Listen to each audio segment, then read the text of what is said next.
Субвенционирањето на придонесите за работниците до 100 евра од страна на државата на околу 120.000 работници им овозможи поголема пензиска основица.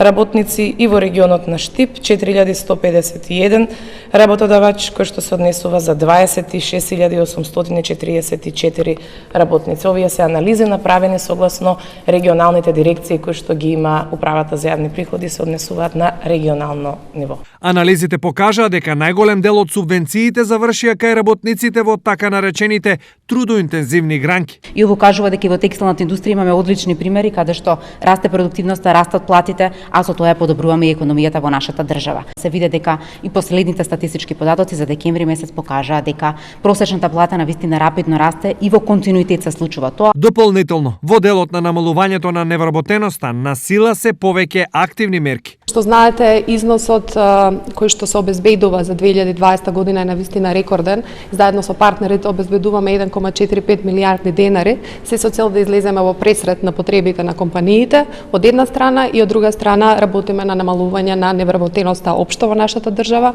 а особен фокус ни се нели младите лица. Во моментов како невработени се водат над 100.000 лица, а просечната плата во државата е пресметена на 26.800 денари.